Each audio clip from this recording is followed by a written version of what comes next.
Dear students, आज हम BCom honours part third subsidiary subject EFM paper second में आज हमारा जो टॉपिक है जिसके बारे में आप चर्चा करेंगे वो है ग्रामीण विकास का महत्व, सिग्निफिकेंस ऑफ रूरल डेवलपमेंट। प्रत्येक व्यावसायिक देश में ग्रामीण जनसंख्या की प्रधानता है। चूँकि भारत एक विकासशील देश है, अतः इसकी जनसंख्या का लगभग 3/4 भाग गाँवों में निवास करता है। इसलिए आर्थिक, सामाजिक, राजनीतिक क्षेत्र में ग्रामीण विकास की महत्वपूर्ण भूमिका है।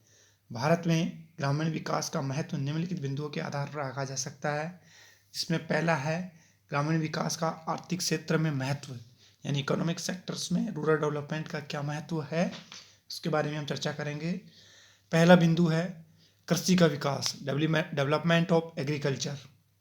किसी भी अर्थव्यवस्था में कृषि के महत्व की उपेक्षा नहीं की जा सकती। भारत जैसे विकासशील देश के लिए कृषि का विशेष महत्व है। यहाँ राष्ट्रीय आय का लगभग 1/4 भाग कृषि व उसकी सहायक क्रियाओं से प्राप्त होता है। कृषि का विकास के लिए ग्रामीण विकास अति आवश्यक है। यदि गांव विकसित होंगे तो किसान आधुनिक प्रौद्योगिकी का इस्तेमाल कर सकेंगे, जिसके कारण कृषि उन्नति होगी। दूसरा बिंदु है औद्योगिक विकास, यानी इंडस्ट्रियल डेवलपमेंट। ग्रामीण विकास का औद्योगिक विकास की दृष्टि से भी महत्व है। गांवों का विकास होने से कृषि का विकास होगा, जिससे उद्योगों के लिए पर्याप्त मात्रा में आवश्यक कच्चा माल मिलेगा। ग्रामीण विकास के कारण कुशल व शिक्षित श्रम भी उपलब्ध हो सकेगा। विकसित ग्रामीण क्षेत्र में कुटीर व लघु उद्योगों के विकास में भी बढ़ावा मिलेगा। तीसरा है परिवहन साधनों का विकास, डेवलपमेंट ऑफ ट्रांसपोर्ट। अर्थव्यवस्था के विकास में परिवहन साधनों का विशेष महत्व है। ग्रामीण विकास के द्वारा दूरदराज के इलाकों को सड़कों के माध्यम से कस्बों व शहरों से जोड़ा जाता है। इससे शहरों व गांवों के बीच अंतर को कम किया जा सकता है। चौथा बिंदु है व्यापार का विकास, यानी डेवलपमेंट ऑफ ट्रेड। ग्रामीण विकास का लाभ व्यापार को विकसित करने में भी मिलता है। ग्रामीण विकास के कारण न केवल आंतरिक व्यापार बल्कि अंतर्राष्ट्रीय व्यापार में भी वृद्धि होती है। शहर के सीमित स्थित गांव इसका ज्वलंत उदाहरण है। इन गांवों के विकास के कारण न केवल दैनिक उपभोग वस्तुओं का अत्यधिक उपभोग होता है, बल्कि अनेक प्रकार की देसी विदेशी उपभोक्ता टिकाऊ वस्तुओं की भी मांग में वृद्धि होती है। पांचवा बिंदु है निर्यात में वृद्धि, यानी एक्सपोर्ट प्रमोशन।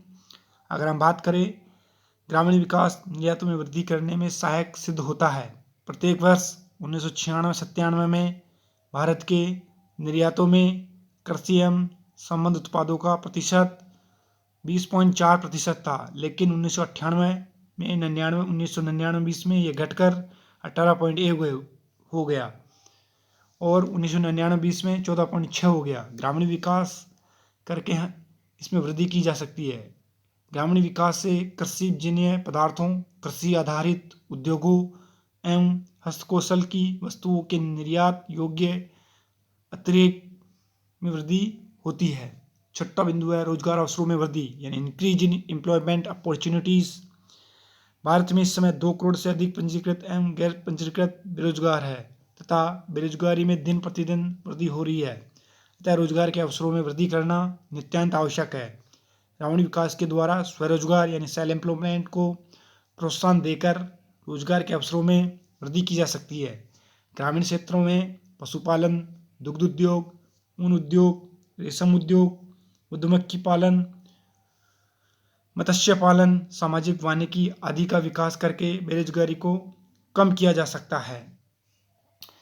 अगला बिंदु है प्रति व्यक्ति आय में वृद्धि, increase in per capita income की अगर हम बात करें तो भारत में प्रति व्यक्ति शुद्ध राष्ट्रीय उत्पाद विकसित देशों की तुलना में बहुत कम है। भारत की प्रति व्यक्ति उत्पाद को दर्शाया गया है। इससे स्पष्ट होता है कि प्रति व्यक्ति शुद्ध राष्ट्रीय उत्पाद में निरंतर वृद्धि हो रही है। स्थिर कीमतों यानी 1993-94 को हम आधार वर्ष मानकर या वर्ष 1991 को आधार मानकर हम देखें तो क्रमशः 7,323 थी। 1999-2000 में ये 10,204 अनुमानित की गई। अगर हम 97 और 98 और 99 को ले तो यहाँ पर आधार वर्ष के आधार पर 9,288 एवं 9,733 अनुमानित रही। अगर हम बात करें पर कैपिटा नेशनल प्रोडक्ट की, तो यह संतोषजनक नहीं है। विकसित देशों के लोगों की प्रति व्यक्ति आय की तुलना में यह बहुत कम है। ग्रामीण विकास के द्वारा राष्ट्रीय उत्पाद का प्रति व्यक्ति आय में वृद्धि की जा सकती है। अब हम बात करते हैं, 8वां बिंदु है जीवन स्तर में वृद्धि, increase in standard of living.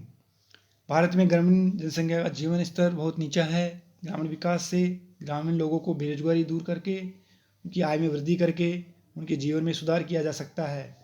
अगर हम बात करें पंजाब, हरियाणा और पश्चिम उत्तर प्रदेश के अनेक विकसित गांव हैं, इनका जीता जाता नमूना है जहां ग्रामीण विकास के कारण लोगों का जीवन स्तर काफ़ी ऊंचा है।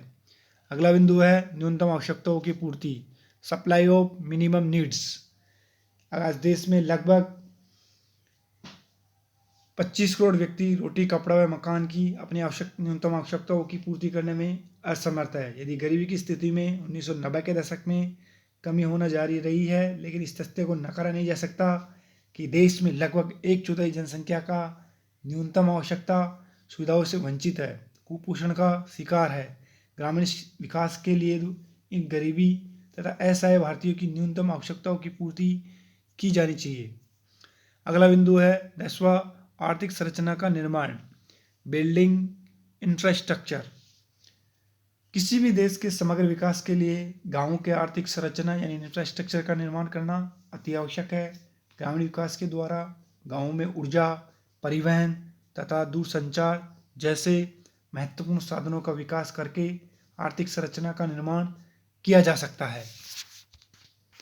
अगला बिंदु है 11वां, निर्धनता की समाप्ति, रिमूवल ऑफ पॉवर्टी। भारत में ग्रामीण जनसंख्या का लगभग 1/4 निर्धनता रेखा के नीचे है। गरीबी न केवल व्यक्ति बल्कि समाज का मानव सभ्यता के लिए अभिशाप है। ग्रामीण विकास के द्वारा निर्धन लोगों को आर्थिक सहायता एवं रोजगार उपलब्ध कराकर निर्धनता को समाप्त किया जा सकता है। भारत में पिछले 2 दशकों में ग्रामीण विकास कार्यक्रम के माध्यम से निर्धनता में कमी लाने का सराहनीय प्रयास किया गया है। अगला बिंदु है हमारा भारत आर्थिक विषमताओं में कमी, रिड्यूस इन इकोनॉमिक डिस्पैरिटीज। अगर इसकी बात करें तो भारत में ग्रामीण तथा शहरी क्षेत्रों के बीच आर्थिक विषमताएं बहुत अधिक है। शहरी लोगों की जो आय है तथा उनका जो उपभोग का स्तर है ग्रामीण लोगों की आय व उपभोग की तुलना में बहुत ऊंचा है। यह इस तथ्य से स्पष्ट होता है 1993-94 में, जहां ग्रामीण जनसंख्या का 37.3% भाग निर्धनता रेखा से नीचे था, वहीं शहरी जनसंख्या का लगभग मात्र 32.4% था। ग्रामीण विकास के लिए ग्रामीण लोगों की आय व उपभोग का स्तर बढ़ाया जा सकता है तथा शहरी क्षेत्र ग्रामीण आर्थिक विशेषताओं में कमी लाई जा सकती है। यही नहीं बल्कि ग्रामीण जनसंख्या के निर्धनतम लोगों को आर्थिक सहायता व रोजगार उपलब्ध कराकर ग्रामीण लोगों में परस्पर व्याप्त आर्थिक विषमता को दूर किया जा सकता है। अगला बिंदु है 13वां, अंतिम बिंदु, मानव संसाधनों का अनुकूलतम उपयोग, optimum use of human resources. यानी ग्रामीण विकास के द्वारा देश के मानव संसाधनों का अनुकूलतम उपयोग किया जा सकता है। देश की कार्यशील जनसंख्या का लगभग 2/3 से कुछ कम कृषि में लगा हुआ है, जबकि कृषि में उतनी श्रम शक्ति की आवश्यकता नहीं होती। परिणाम स्वरूप ग्रामीण श्रम शक्ति का एक बड़ा भाग अदृश्य बेरोजगारी तथा अर्ध बेरोजगारी का शिकार है।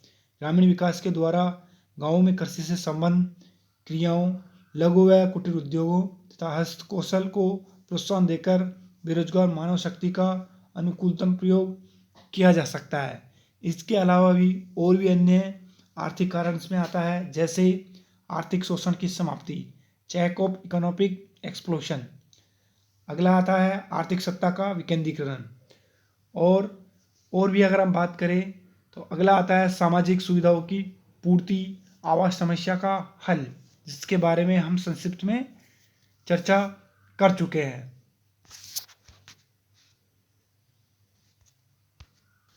अब हम बात करेंगे ग्रामीण विकास का सामाजिक क्षेत्र में क्या महत्व है, यानी सोशल सेक्टर में, जिसमें पहला बिंदु है शिक्षा का प्रसार।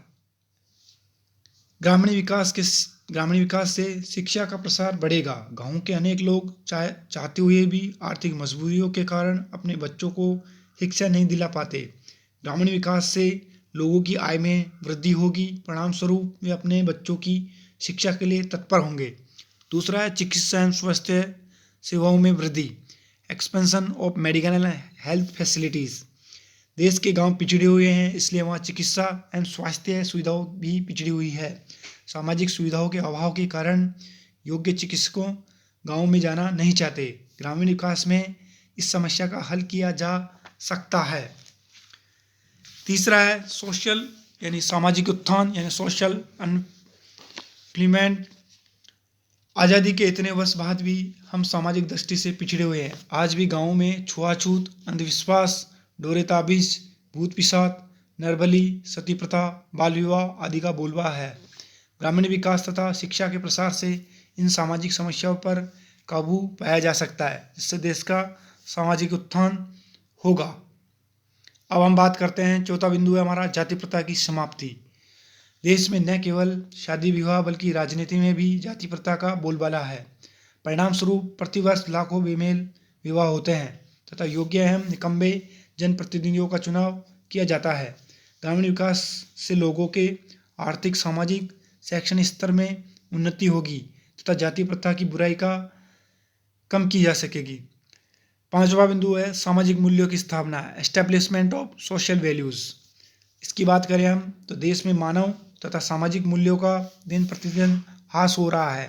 वह भारत जो कभी ज्ञान, दर्शन तथा आध्यात्मिक क्षेत्र में विश्व का गुरु माना जाता था, वह लोग मूल्यहीन समाज यानी वैल्यूलेस सोसाइटी की ओर बढ़ रहे हैं।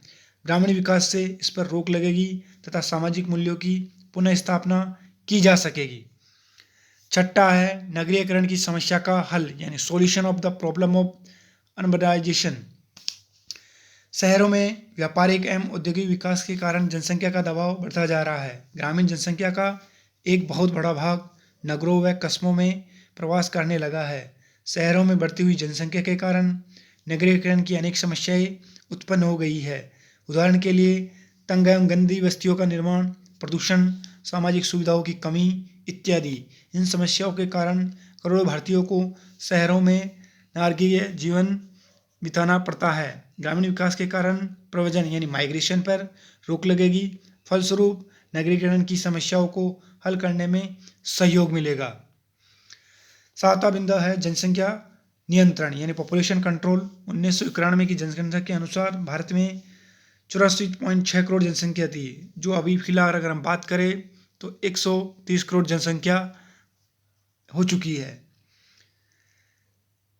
देश में जनसंख्या में प्रतिवर्ष 1.6 करोड़ लोगों की वृद्धि हो रही है, जिससे अशिक्षा, निर्धनता व पिछड़ेपन के कारण गांव में जनसंख्या वृद्धि की दर अधिक है। अतः ग्रामीण विकास करके ग्रामीण जनसंख्या में वृद्धि पर नियंत्रण स्थापित किया जा सकता है।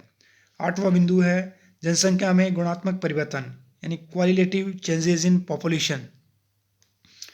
अशिक्षा, निर्धनता, कुपोषण, चिकित्सा एवं स्वास्थ्य सुविधाओं की कमी के कारण भारतीय जनसंख्या में ऋणात्मक गुणात्मक परिवर्तन हो रहा है। यदि यही स्थिति बनी रही तो हमारी सतत बहुत पिछड़ जाएंगे। ग्रामीण विकास के द्वारा शिक्षा व आय के स्तर को बढ़ाया जा सकता है, वह सामाजिक सुविधाओं का विकास किया जा सकता है।